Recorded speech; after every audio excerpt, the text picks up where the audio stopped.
Hey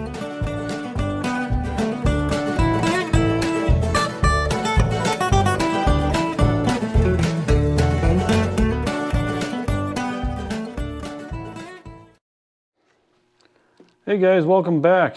It is Wednesday night, August 16th, and we are in the garage working on Tony's 1929 John Deere GP. And Tony, I'm sorry, but I couldn't sleep, so I'm out here and I'm getting some stuff done because, quite frankly, it's eating away at me. So we ran into quite the issue with this transmission spline shaft for Tony's GP. And after 2 to 3 weeks of research and contacting all the people that I know and people that they know and finding different things, I was actually led to a Facebook post of somebody that was going through the same exact issue in a Facebook group. I'm pulling it up on my phone right now. John Deere Model GP General Purpose is the name of the Facebook group, but the gentleman that is posting in this forum, his name is Dennis Helms. For those of you that are on Facebook and a part of these communities, you can look it up and it gives a full detail. He's working on a, I think it's a 29 John Deere GP wide tread.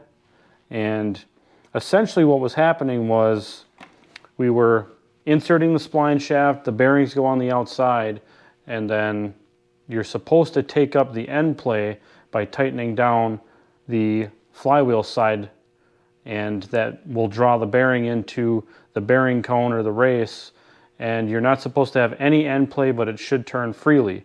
Well, the issue we were having was we bottom out both bearings and there was still at least 3/8 of an inch of end play.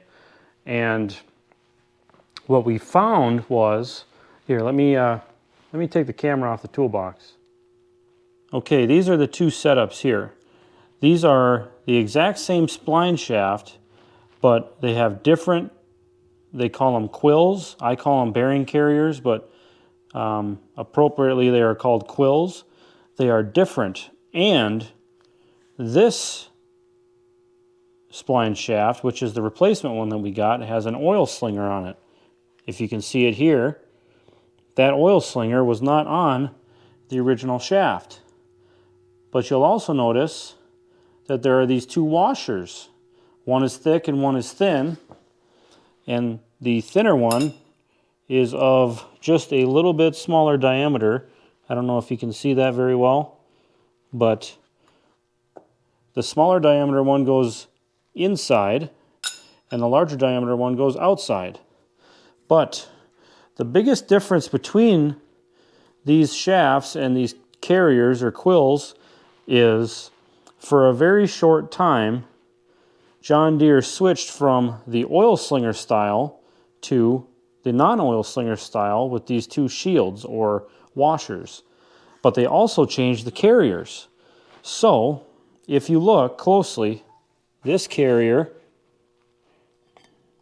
you can see, if I put my finger here, the bearing race is inset about a 1/2 inch, 3/8 to 1/2 inch. And this is part number C350R. If you look at this one, it is almost flush. The bearing race is almost flush with the outside of the carrier. That is C149R. So, essentially, the original shaft, the bearing was actually drawn in closer to the splines and further into the carrier because they did not have an oil slinger. This particular one has an oil slinger, therefore the bearing is pushed further out on the shaft, which means the race has to be further out in the carrier, or in the quill, if you will. So that was the issue we were having. We were trying to install this shaft with an oil slinger into this carrier, and that bearing was not drawing in tight enough to the race because it didn't account for the slinger. So, now that we have that figured out,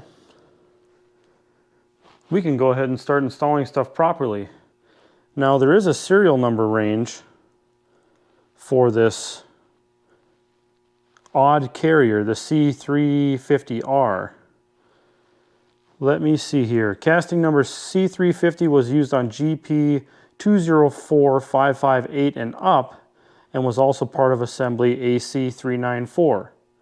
That would be the two different washers that you see.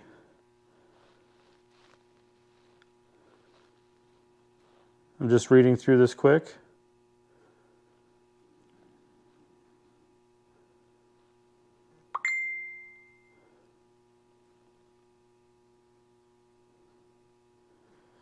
And then prior to February of 1930, because there are several different parts manuals and repair manuals depending on what edition you look at, some of the, like the C350R with the two washers and no oil slinger, is listed in a couple of parts manuals, and some of them it isn't.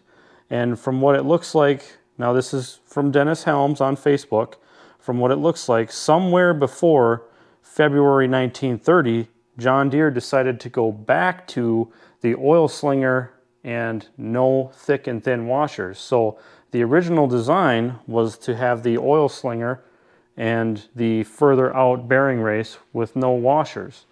Then they changed it to no oil slinger and having the thick and thin washers with an inset bearing race. Then somewhere between or before February 1930, they went back to the original design because they may have found that it wasn't necessary or successful or whatever reason, but it was it was quite the treasure hunt to figure this out.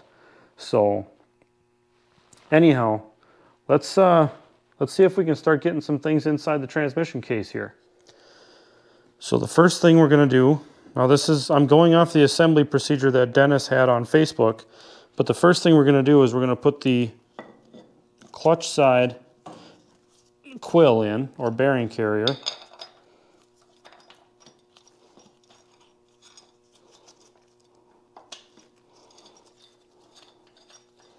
It's just held in by 4 bolts. I don't know if you guys can see this over here. That's where the quill went into place.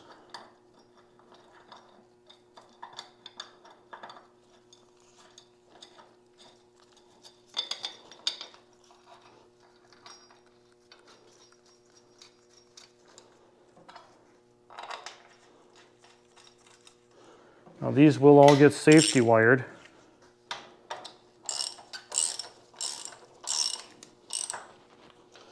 Just going to draw it in tight. Be careful not to hit the crankshaft journal.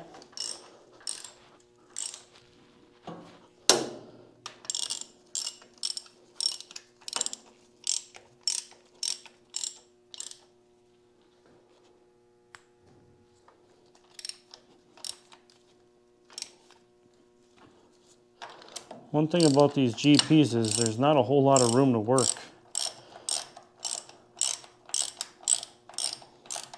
Kind of reminds me of a Farmall B, or a John Deere B. They are pretty tight inside as well.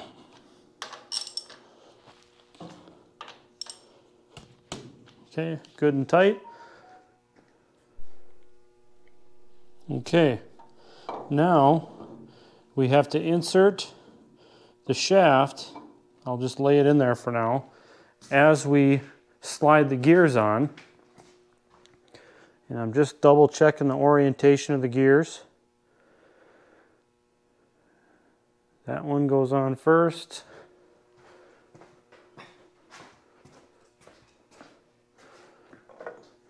So the smaller, thicker gear goes on first. And then, wait a minute. Make sure that your collars are facing the right direction. The shift fork collars should be facing towards the, I apologize for the view here. Should be facing towards the flywheel side.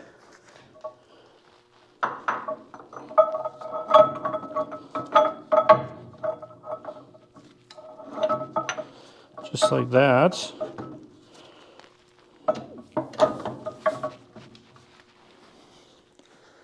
And then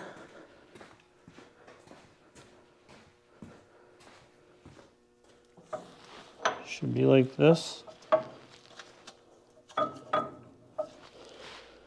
I may have gotten this a little too far. We're gonna have to go back, I think. Let me double check. Yes, we're gonna have to go back with the gear closest to the clutch pulley. So that means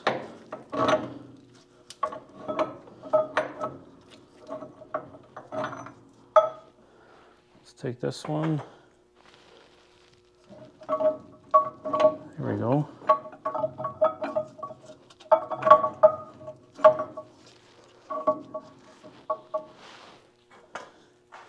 Now we can do this one.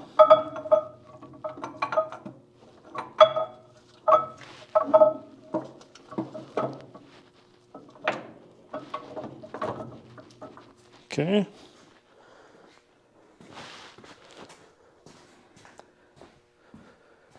And last but not least, we can draw this bearing here onto the outside of the shaft.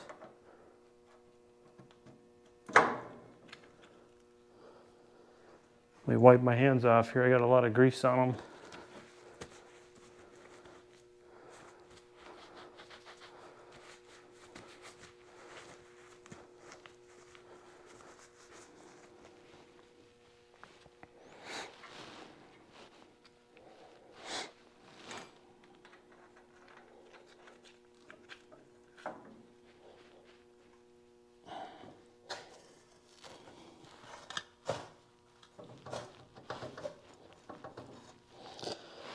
Okay, I have to move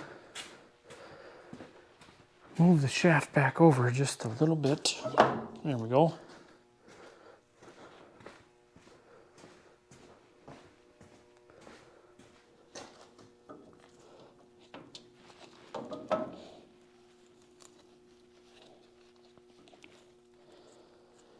Okay. And now I have to locate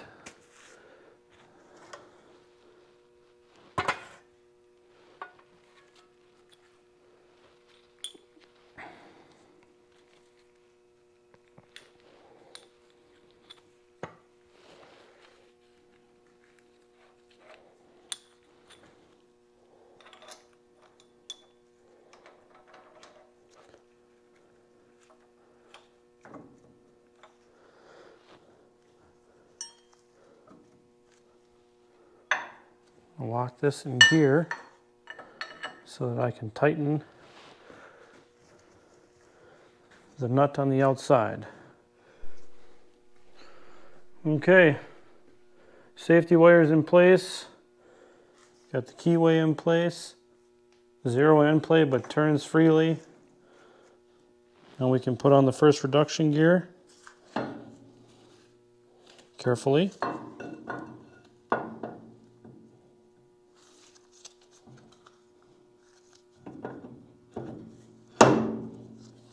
Just like that, make sure we got clearance. And we do. Now we've got a washer that goes on the outside and a nut.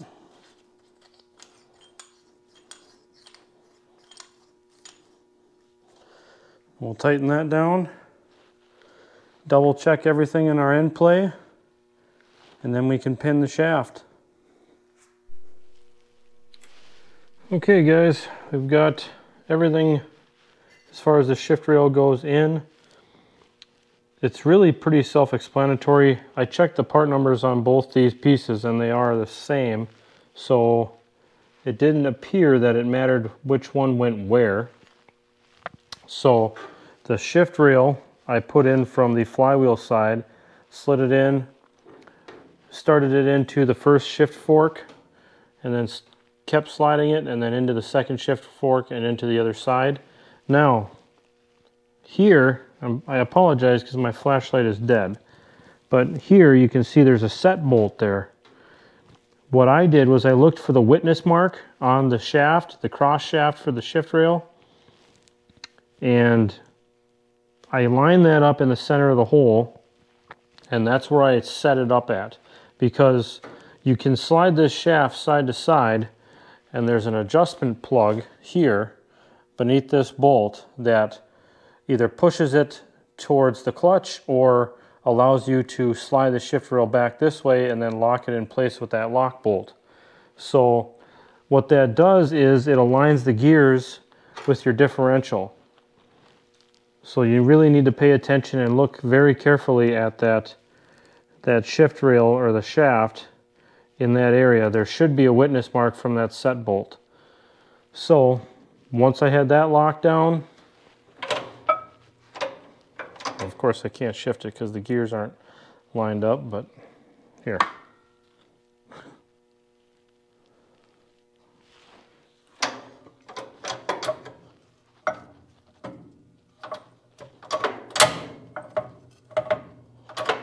Okay, there's one. There's another one. Then back.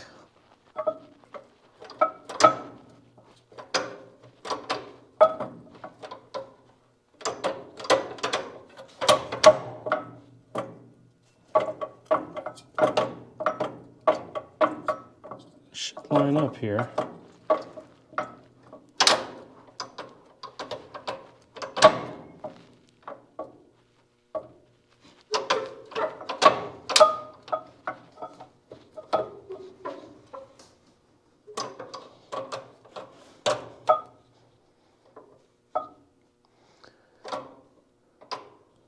I wonder why. Ah, I see what's going on. I've got to adjust the travel of the actual shaft, so I have to loosen this pinch bolt for the shifting fork itself, the fork that pivots on the, or rides on the shaft, I should say. I can't draw it back far enough because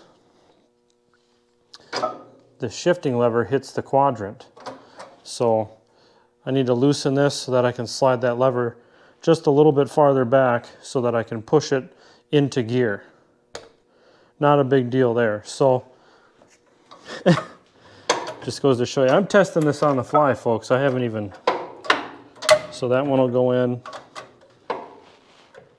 All right.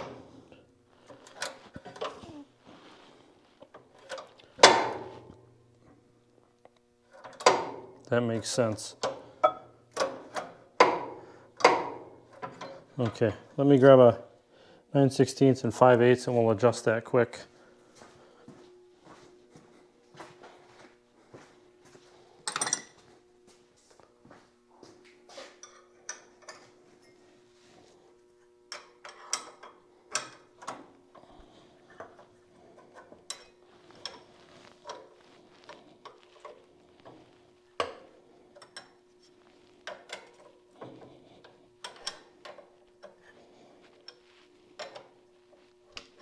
Doesn't want to, there we go. I didn't put this portion in. This was already in here. So I'm kind of adjusting things as I go.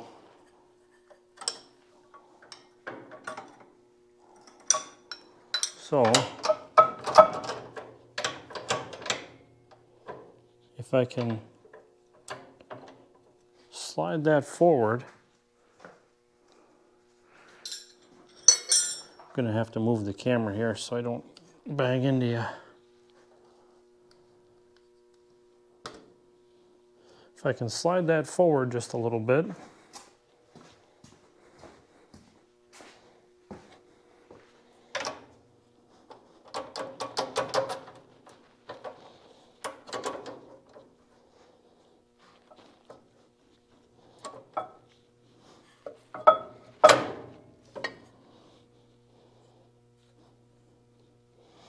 Okay, let's tighten it there and see what it looks like.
I'm trying to find, I don't even know the shift pattern on this. High, low, intermediate, reverse. Okay, so right now it's in the intermediate gear.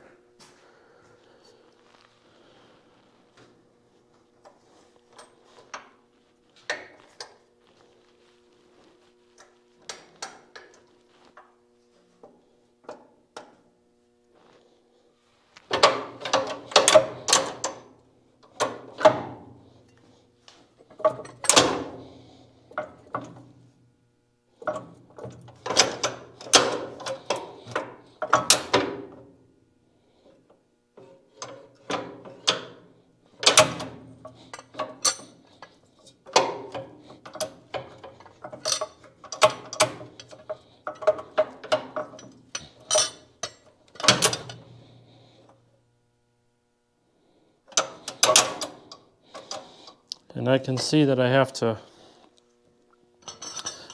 adjust the shift rail here. It's not quite centered. It's got to go more towards the clutch side.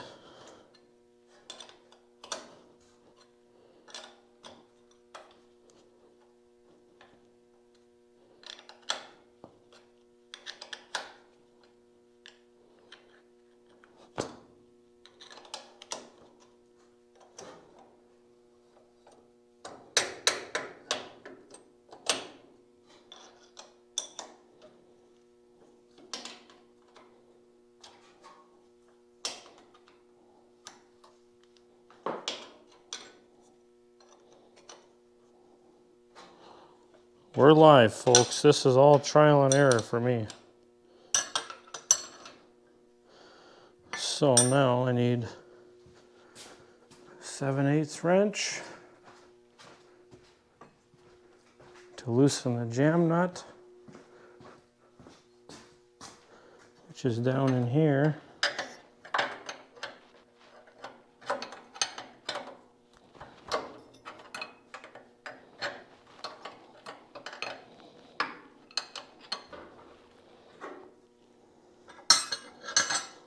And a 9/16 to loosen the actual bolt.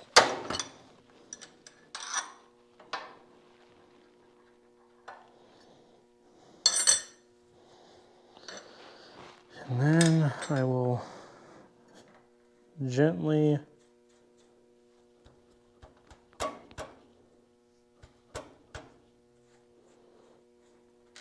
adjust this.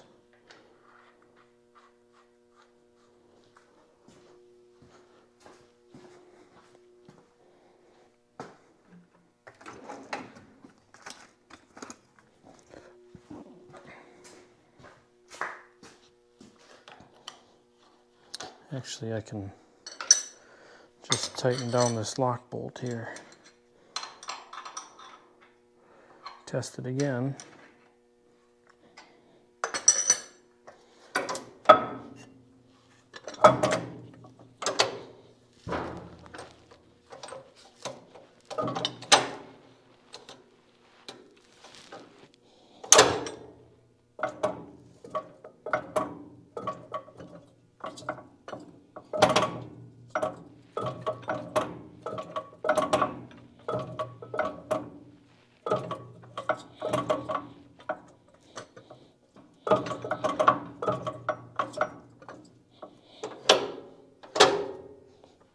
intermediate.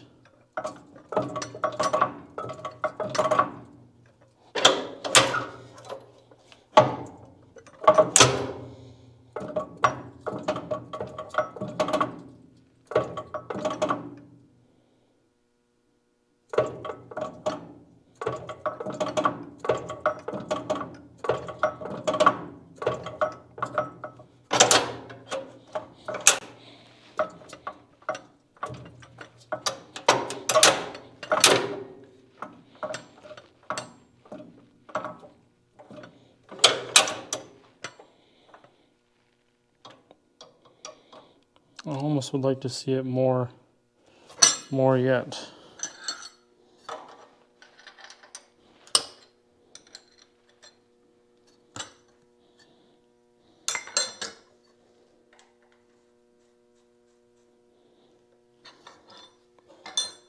Let's give it a few taps.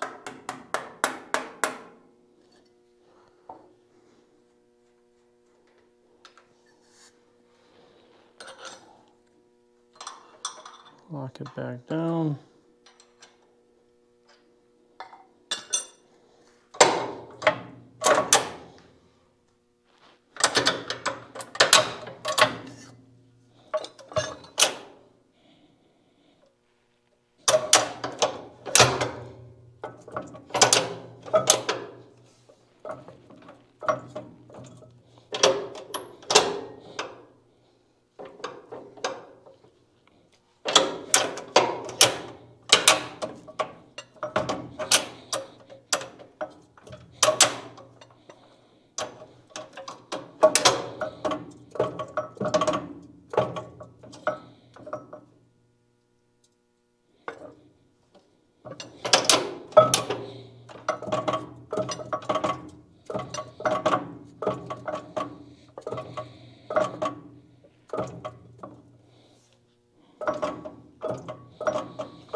Maybe just a hair more.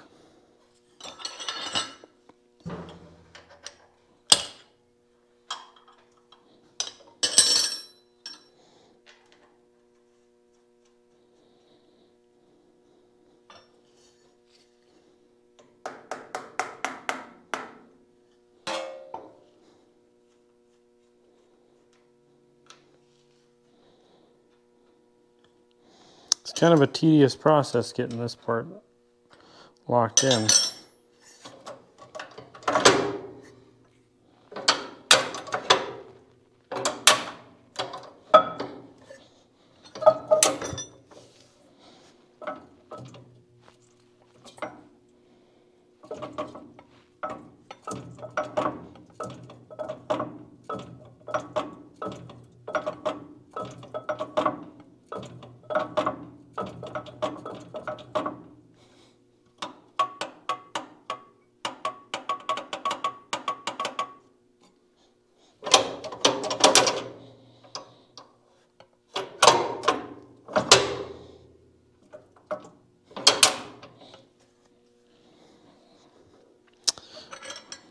Maybe come back just a little.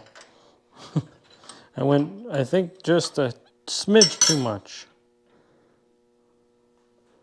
So now, because I can't really get behind there, I'll have to come through here.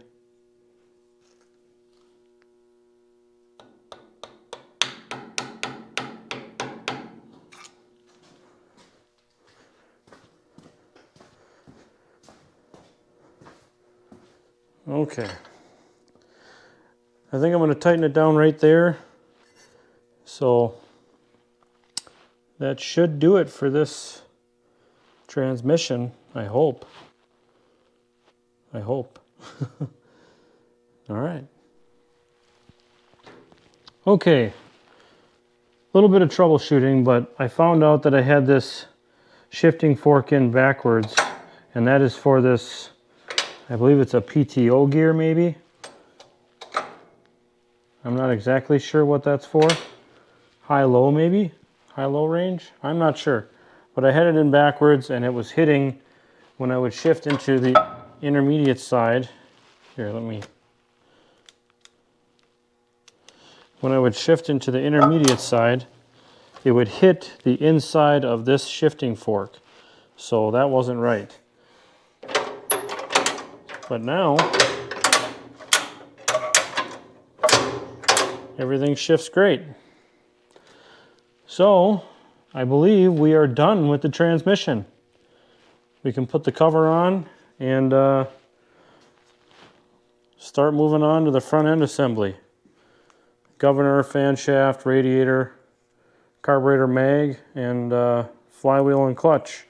So, before long, I think we're going to have a runner. So, stay tuned, guys.